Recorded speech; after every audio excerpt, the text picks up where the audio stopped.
Европадан сәлем.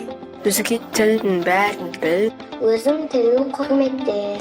Балалар, бүгінгі біздің өтетін тақырыбымыз ұлттық ойындар, оның ішінде балалар ойнайтын асық ойыны. Кәне, кімнің үйінде асық бар? Бұл шетелдегі қазақ балалары. Гүлжазира Бекболатқызы оларға ана тілін үйретеді, тегін қашықтан білім береді.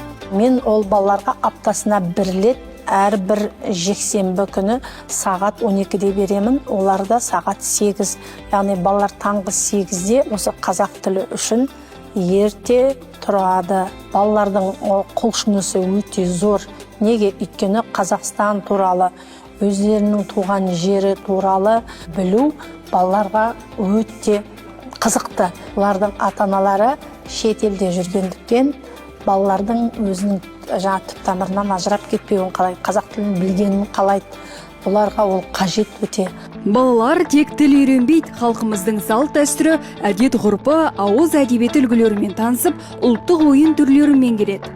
Оқушылардың дені Германия мен Нидерландта тұрады. Ата-аналар тіл жанашырына айналған педагогтың еңбегін жоғары бағалайды. Гүлжазира ханымның бастамасы керемет бір бастама ретінде жүріп жатыр. Не себепті? Өйткені біздің балаларымыз шетелдік мектепте оқиды. Таңғы сағат 8-ден кешкі сағат 4-5-ге дейін мектепте жүреді. Мектептен кейін жаңа қосымша сабақтары, үйірмелері бар.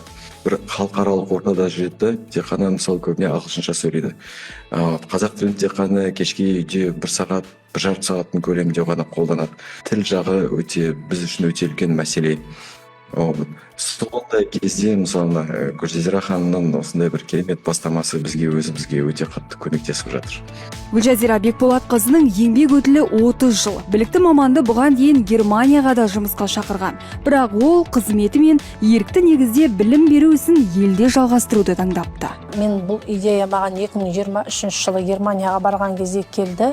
Сол жерде мен жалпы қазақтардың таныстым, сояқта соларды көрдім. Сонда мына балалар тілді қалай біліп жатыр, қалай үйреніп жатыр, соның бәрін сұрастыру арқылы мәдени орталығы бар екенін біліп, соларға кейіннен өзім хабарласып, мен осындай сіздерге сабақ өткізейін деп жасаған едім. Бірақ маған дейінде өздері айтты, Қазақстанда бірнеше репетиторларға, Қазақстанда тұратын біз хабарласқанбыз, бірақ бізге қазақстандық сабақ емес, бізге басқаша сабақ көргілері келген ғой, сондықтан оның барлығы өміршең болмады деді.